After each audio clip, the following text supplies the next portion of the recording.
Hello बच्चों, क्या हाल चाल। मैं विवेक सर और आप देख रहे हैं मेरा YouTube channel filament academy. Class 10th की टॉपिक है बेटा, चैप्टर नंबर 12। चैप्टर का नाम है विद्युत और लेक्चर नंबर है बेटा 8। और आज हम देखेंगे बेटा श्रेणी क्रम। आज हमारी जो टॉपिक बनेगी बेटा वो क्या होगा, श्रेणी क्रम।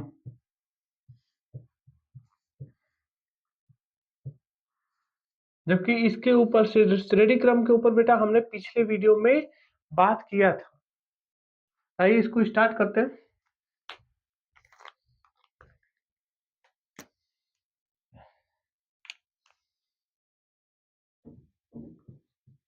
इस क्रम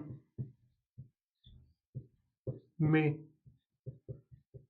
प्रतिरोधों का संयोजन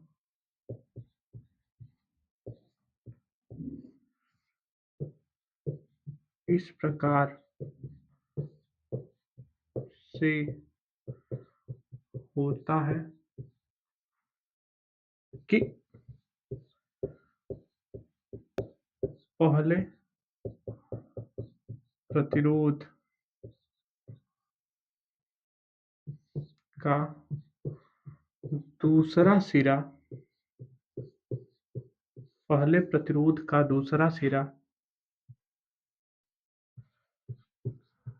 दूसरे प्रतिरोध दूसरे प्रतिरोध के पहले सिरे सिरे और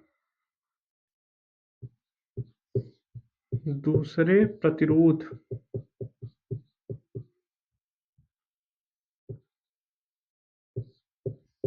दूसरे प्रतिरोध का दूसरा सिरा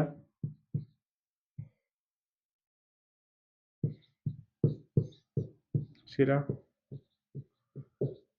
पहले प्रतिरोध सॉरी दूसरा सिरा तीसरे प्रतिरोध के पहले सिरे से जुड़ा होता है।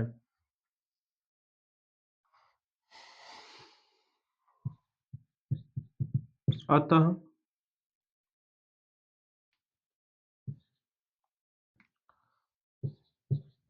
पहले प्रतिरोध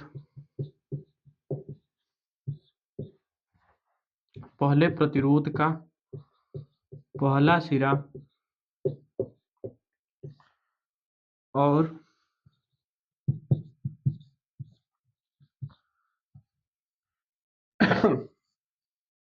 और तीसरे प्रतिरोध का दूसरा सिरा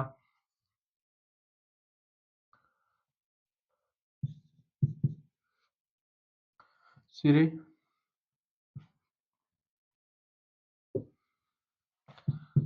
का संबंध या संयोजन बोले संयोजन वाय परिपथ से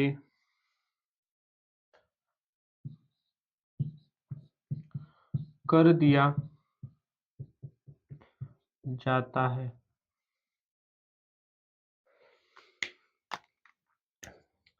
जो श्रेणी क्रम संयोजन होता है बेटा, इसमें देखिए हम बात समझिए, तीन तीन प्रतिरोध ही लेके चलेंगे। वो चाहे श्रेणी हो चाहे समांतर, उसमें आगे भी आप ले सकते हैं। तीन के बदले 5 लीजिए, 10 लीजिए, 15 लीजिए, कोई मतलब नहीं। हमने तीन को लेके सॉल्व करेंगे बेटा, और तीन सॉल्व होने के बाद फिर इसका उसी पे सबका नियम लागू कर देंगे। ठीक है। अब देखिए इसके अकॉर्डिंग क्या चल रहा है, हमें तीन प्रतिरोध लेना है। देखिए पहला प्रतिरोध एक यहाँ पे हो गया, दूसरा प्रतिरोध यहाँ पे हो गया और तीसरा प्रतिरोध यहाँ पे। मतलब मुझे टोटल 3 प्रतिरोध लेने हैं। टोटल कितने प्रतिरोध बेटा? 1 हो गया,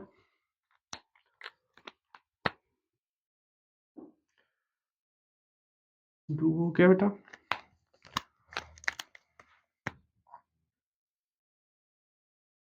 3 हो गया।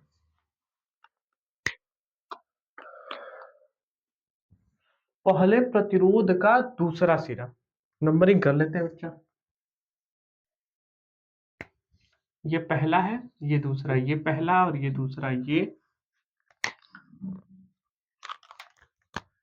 पहला है और ये दूसरा। आप समझते हैं, पहले प्रतिरोध का, पहला प्रतिरोध का दूसरा सिरा और दूसरे प्रतिरोध के पहले सिरे, तो पहले का दूसरा और दूसरे का पहला संयोजित हुआ बेटा, और दूसरे प्रतिरोध का दूसरा सिरा, ये 2 नंबर तीसरे प्रतिरोध के पहले सिरे से संबंध किया जाता बेटा। देखो यहाँ पे पहले के दूसरे से दूसरे के पहले को टच करते हैं, और दूसरे के दूसरे और तीसरे के पहले से टच आउट करते हैं, और इसका एक पहला और ये दूसरा सिरा, ये दोनों क्या हो जाएगा बेटा? फ्री हो जाएगा। और इसका संबंध हम किससे कर देंगे? वाय परिपथ से कर देंगे। किससे करेंगे? वाय परिपथ से। वाय परिपथ में हमने इसमें क्या कर दिया बेटा? बैटरी लगा दिया। अच्छा ये बताइए, ए और बी,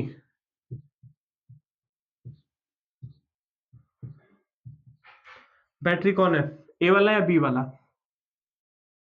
ए और बी में से बैटरी कौन है?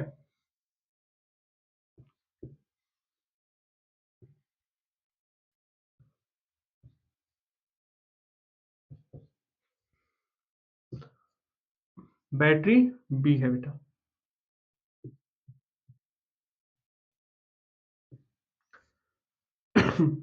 यहाँ पे हमने अमीटर किस क्रम में लगता है? श्रेणी में या समांतर में? श्रेणी में लगेगा या समांतर में? कमेंट करिए। अमीटर किस में लगता है और वोल्ट मीटर किस में लगता है?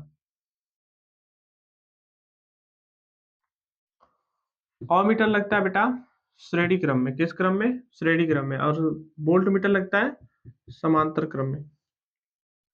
ठीक है, अमीटर से हम क्या नापते हैं? कमेंट करिए। अमीटर से हम क्या नापेंगे बेटा?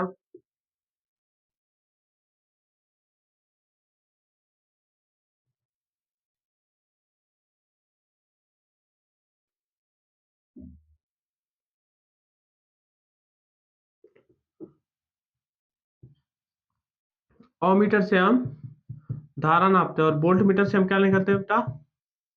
विभवांतर। क्या नापेंगे? विभवांतर। ठीक है बेटा, ये बैटरी है, ये क्या है बेटा? बैटरी। और ये क्या है बेटा? सेल है। ठीक ना? हमने अमीटर को लगाया बेटा, ये है प्लस, ये माइनस, ये प्लस और ये माइनस, तो इधर ये जाएगा बेटा, तो ये माइनस हो जाएगा और ये प्लस का पैटर्न। ठीक है, ये प्लस हो जाएगा और ये माइनस का पैटर्न।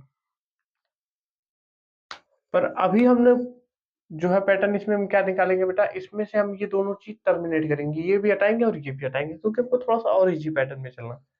यहाँ तक कोई दिक्कत नहीं ना? देखो ये किस क्रम में हो गया बेटा? समांतर क्रम में। देखो इसका यहाँ पे कनेक्शन, अगर हम इसको इस तरह कर लें,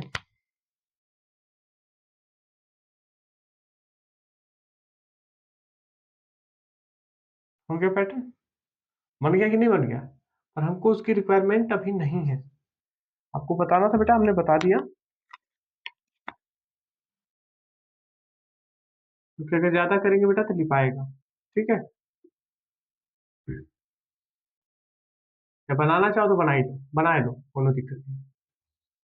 यहाँ पे ये हो जाएगा बेटा, इधर ऊपर कर लेते हैं।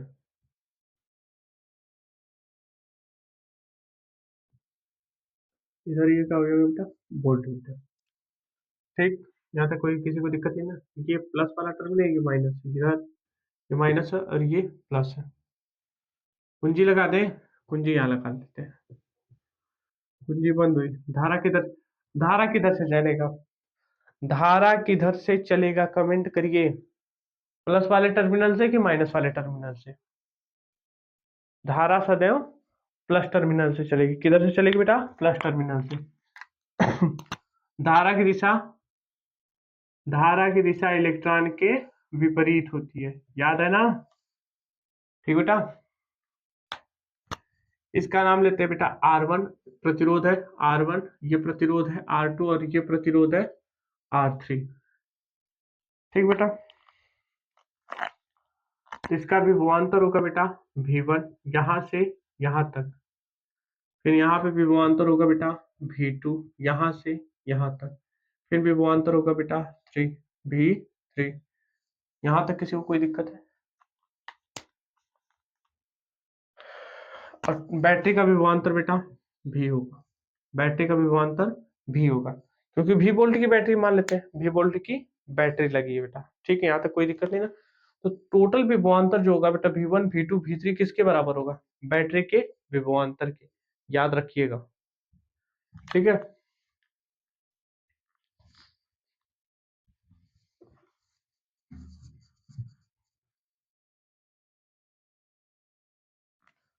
किसको लिखते हैं बेटा? माना तीन प्रतिरोध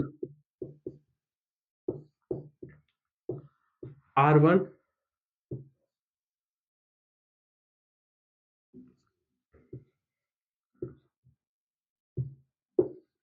R2 और R3 श्रेणी क्रम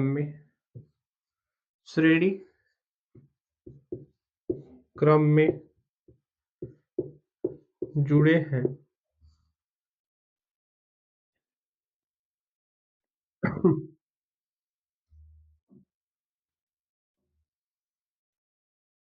नहीं, इसको हटाते हैं।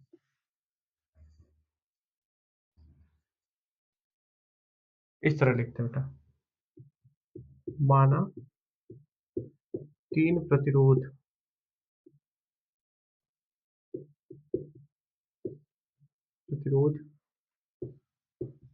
श्रेणी क्रम में जुड़े हैं, जिनका प्रतिरोध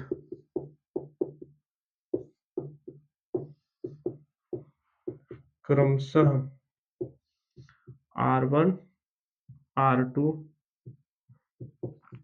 और R3। धारा I ले लेते हैं बेटा, ठीक है।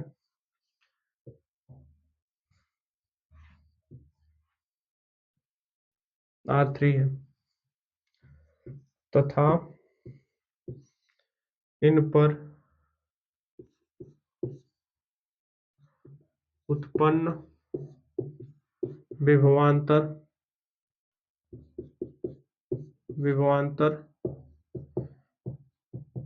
क्रमशः V1 V2 और V3 है।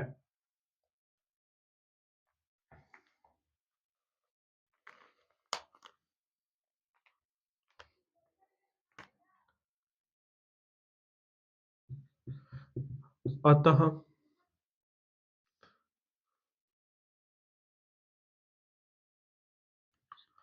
V equal to V1 plus में V2 प्लस में V3। समीकरण 1 मान लेना बेटा, ठीक है।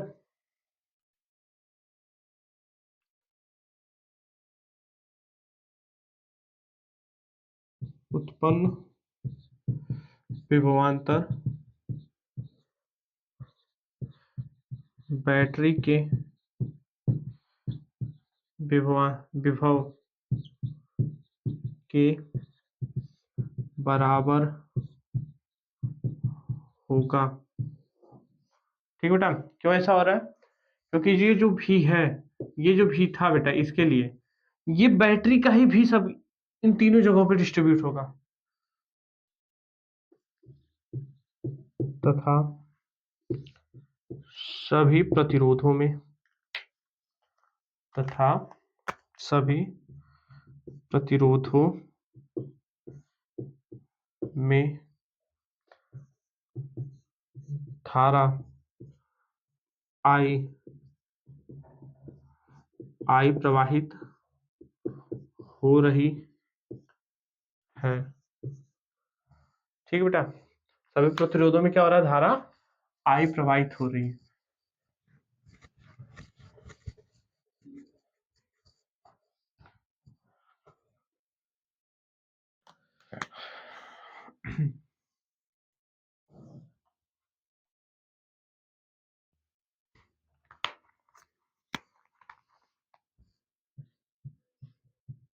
अतः ओम के नियमानुसार, ठीक बेटा, बिंदु ए और बी के बीच उत्पन्न विभव, तो V equal to I V1 equal to I R1। हमने बात क्या करना है बेटा यहाँ पे, और ओम का नियम जान ही रहे हो, ओम का नियम क्या था, V equal to I into R. और यहाँ पे देखो पहले के लिए, पहले प्रतिरोध के लिए विभवांतर कितना मिला था बेटा, विभवांतर हमको मिला था V1 और प्रतिरोध मिला था R1, धारा जा रही है I। ठीक बेटा, इसको लेते हैं समीकरण नंबर 2। अतः बिंदु बी और सी के बीच विभवांतर पहले हमने यहां से यहां तक देखा था बेटा, अब हम देख रहे हैं बी से लेके सी तक, इसके ऊपर हम लिखेंगे V2 equal to I R2, समीकरण नंबर 3।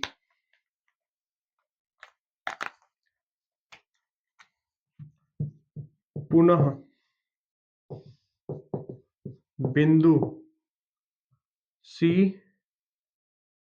और डी के बीच विभवांतर, तो हो जाएगा बेटा V3 बराबर में आई R3, समीकरण number 4।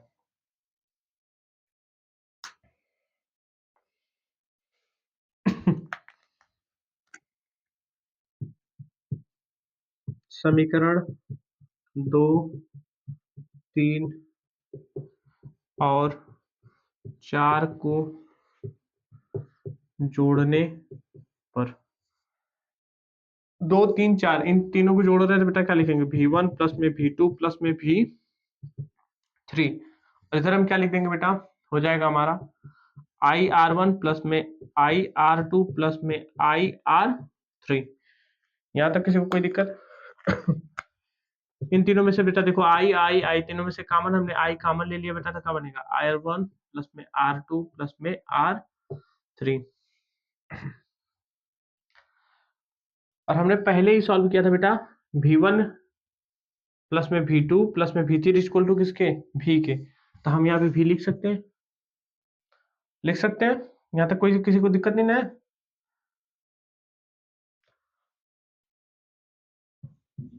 I R equal to I R1 plus में R2 प्लस में R3। ये आई आर कहाँ से लिखे बेटा, आई आर को ध्यान दीजिए बेटा, चूंकि V इक्वल टू क्या होता है आई आर, ओम के नियम से आपको आगे भी बता चुके हैं बेटा, हम इसकी जगह पे हम लिख सकते हैं समीकरण 1 से। ठीक बेटा, समीकरण 1 से हम V1 V2 और V3 प्लस के टर्म की जगह पे हम क्या लिख सकते हैं बेटा, V लिख सकते हैं, हमने V लिखा, और ओम के नियमानुसार V equal to I R होता है बेटा, तो आई से आई कैंसिल, तो बेटा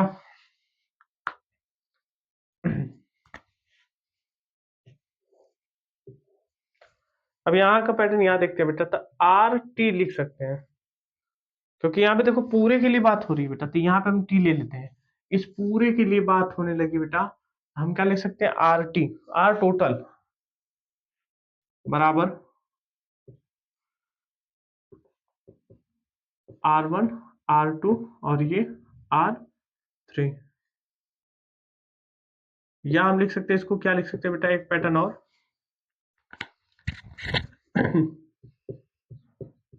आर तुल्य बराबर R1 प्लस में R2 प्लस में R3।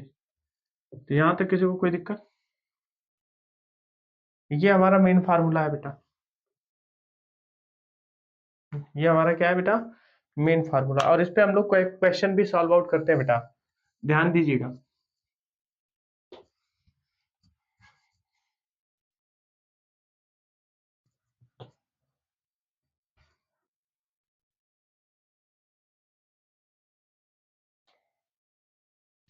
एक चीज और ऐड करिए बेटा, हैशटैग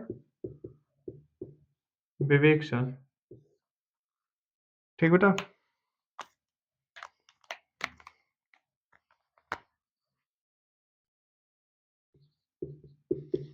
श्रेणी क्रम में जुड़े सभी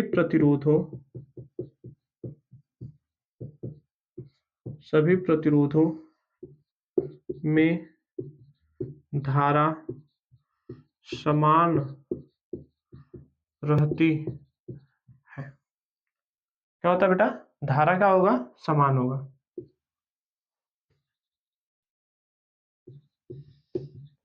श्रेणी क्रम में जुड़े सभी प्रतिरोधों में विभवांतर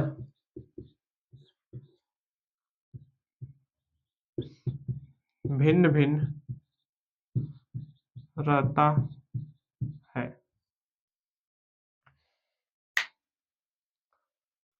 ठीक बेटा। एक चीज और आपसे पूछ सकता है बेटा,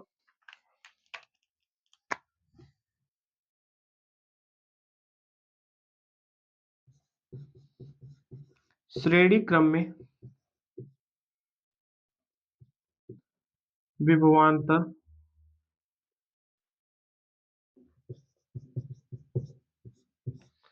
विभवांतर प्रतिरोध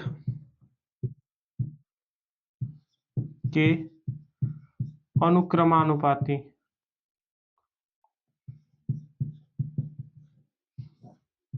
अनुक्रमानुपाती होता है। अर्थात हम लिख सकते हैं बेटा भी अनुक्रमानुपाती आर श्रेणी क्रम में। ठीक है। धारा क्या होगी बेटा, यानी आई क्या होगा, समान होगा। आई क्या होगा, समान। विभवांतर क्या होगा बेटा, भिन्न भिन्न। और अनुक्रमानुपाती विभवांतर प्रतिरोध के व्युत्क्रमानुपाती होती है, याद अनुक्रमानुपाती होती है बेटा। भी बढ़ा तो आर भी बढ़ेगा, आर बढ़ा तो भी बढ़ेगा, एक बढ़ा तो दूसरा का बढ़ेगा। हम ये कह रहे हैं अगर इसको हटा देते हैं तो भी का मान कम लोगों में बैठेगा। ठीक है। तो यहां तक किसी को कोई दिक्कत है बेटा, यहां से इन तीनों पॉइंट को आप ध्यान रखिएगा, ऑप्शनल यहां से पूछ सकता है। ये हमारा मेन फार्मूला होता है। मेन फार्मूला जो होता है बेटा, R T equal to R1 plus में R2 प्लस में R3। इस तरह हम डॉट डॉट आगे तक बढ़ा सकते हैं, कोई दिक्कत नहीं है बेटा। हमने 3 के लिए सॉल्व किया है, क्वेश्चन में 10 तो दे दे, आप 10 पे सॉल्व करिए, 20 पे सॉल्व करिए, कोई दिक्कत नहीं। ठीक है, यहाँ तक कोई दिक्कत, इसकी शॉर्ट लीजिए।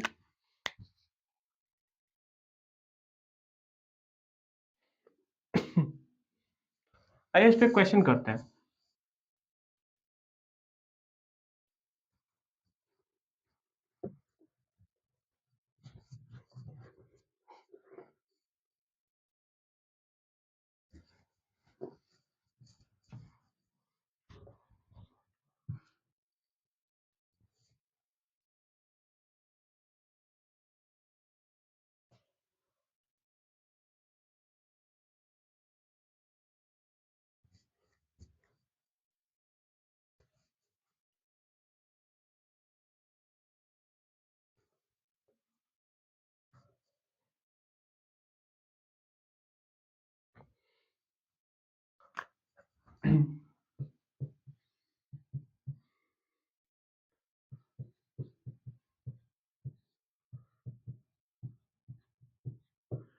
बिंदु ए और बी के बीच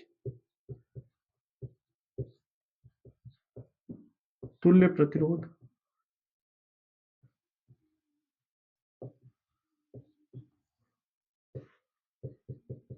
ज्ञात कीजिए।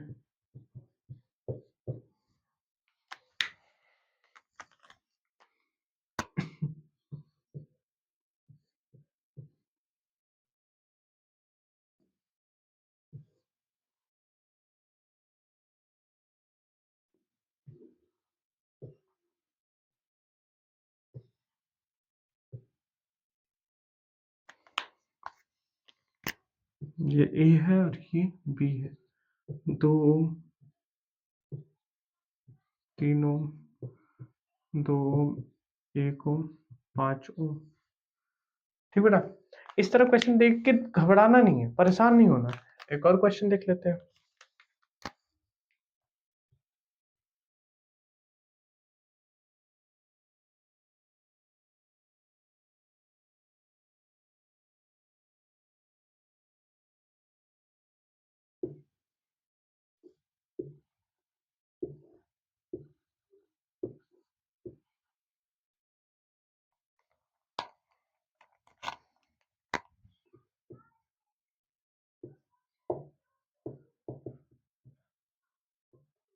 क्वेश्चन में बेटा आपको ओम इसी तरह लिखा मिलेगा, ठीक है बच्चा।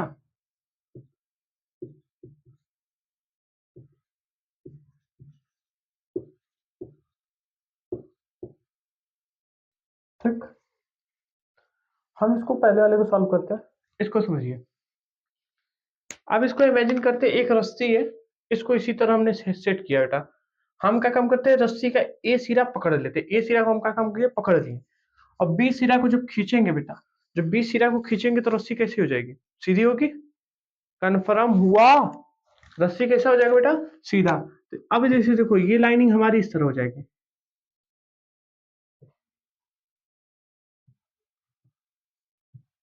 अब नंबर 1 2 3 4 5, ठीक है बेटा। एक नंबर, ये हमारा ए है, यहाँ पे हमने 1 लिया, यहाँ पे हमने 2 लिया। ये कितने ओम का था, 2 ओम। ये कितने का, 2। और ये कितने का, 4। फिर इसके बाद ये कितने का बेटा, 3। फिर यहाँ पे बनेगा बेटा 3 नंबर, ये हो जाएगा बेटा 2, ये 4। फिर यहाँ पे हो जाएगा बेटा 1 ओम। फिर यहाँ पे हो जाएगा बेटा 5। ये हो जाएगा हमारा बी, और ये हो गया बेटा 5 ओम। एक सीधी रेखा मिली, एक सीधी रेखा मिली कि नहीं मिली। अब हम इसको क्या काम कर लेते हैं बेटा, इसको हमने मान लिया R1 है, इसको R2 मान लेते हैं, इसको R3, इसको R4, इसको R5 और इसको R6।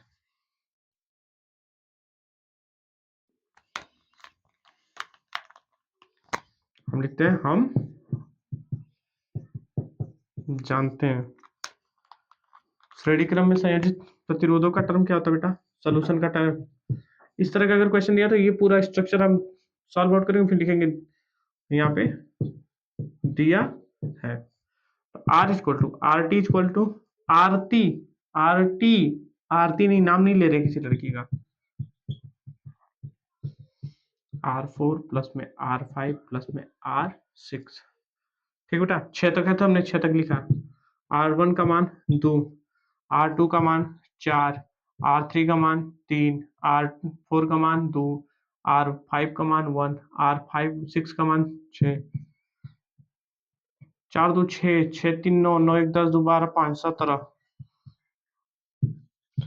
RT का मान 17 ओम। किसी को कोई दिक्कत, इसमें किसी को कोई दिक्कत है? इस वाले क्वेश्चन को सॉल्व आउट किया जाता है बेटा, इसको क्या काम करते हैं, सॉल्यूशन लिखते हैं। और दिया है। एक सीधी लाइन खींच लेते बेटा।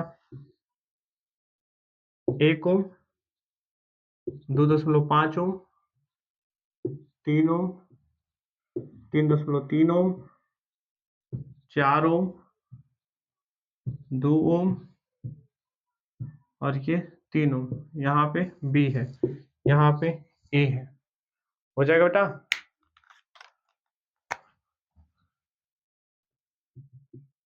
श्रेणी क्रम में संयोजित हम जानते हैं, लिखते हैं। हम जानते हैं, क्या जानते हो जी? कि R T equal to R1 plus में R2 प्लस में R3 प्लस में R4, 1 2 3 4 5 6 7, तो R5, R6, R7, R1 का मान 1, R2 का मान 2.5, R3 का मान 3, R4 का मान 3.3, R5 का मान 4, R6 का मान 2, R7 का मान इतना। ठीक है, दशमलव वाला जोड़ देते हैं बेटा। दशमलव लगा के 5 3 8 हो गया। अब इसका अंक जोड़ते हैं। 3 2 5, 5 4 9, 9 3 12, 12 12 3 15, 15 2 15 2 17 1 18, 18.8 RT का मान है ये, ओम लिख देना। और हमने आपको जब इससे पिछला वीडियो जो बताया मेरा, जो लेक्चर था हमारा 7th नंबर का, उसमें एक चीज आपको हमने बताया था कि श्रेणी क्रम में संयोजित जो परिणामी प्रतिरोध आएगा, निकालेंगे बेटा आरटी का मान। आरटी यहाँ पे भी, आरटी यहाँ पे भी, तो सबसे बड़े वाले प्रतिरोध से भी ज्यादा उसका मान निकलेगा। तो इसमें सबसे बड़ा प्रतिरोध कौन है बेटा? 5 है। प्रतिरोध नंबर 6 पे उसका मान कितना था? 5 ओम। हमारा परिणामी कितना आया? हमारा परिणामी आया 17। उससे भी ज्यादा, यानी कि हमारा आंसर सही सही जा रहा है। ठीक है बेटा। अगर ये मान कम आ गया होता तो पक्का गलती कहीं ना कहीं क्यों कर रहा है। उसी तरह इसमें भी देख लो, सबसे बड़ा मान इसमें कौन था बेटा? 4 ओम है। पर हम देखो 18.8 पे आके खड़े हुए। भाई साहब एकदम सही, कोई दिक्कत नहीं। तो यहां तक आपको क्लियर हुआ? अगर टॉपिक आपको बेटा समझ में आ रही हो तो चैनल को सब्सक्राइब करिए, ज्यादा से ज्यादा लोगों तक शेयर करिए, कमेंट करिए बेटा, लाइक करिए। Thank you for watching my videos.